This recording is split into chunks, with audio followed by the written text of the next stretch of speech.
एकनाथ खडसे यांनी माझ्या वडिलांना अडकवण्याचं षडयंत्र केलं असं हॅनी ट्रॅप प्रकरणामधील प्रफुल्ल लोढा यांचा मुलगा पवन लोढा यांनी आरोप केलेला आहे।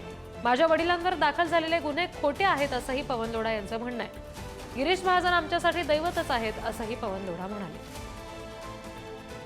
हे तिन्ही गुन्हे खोटे, हे जे षडयंत्र केलेलं आहे हे एकनाथराव खडसे यांनीच केलेलं आहे आणि प्लस मोठे साहेब।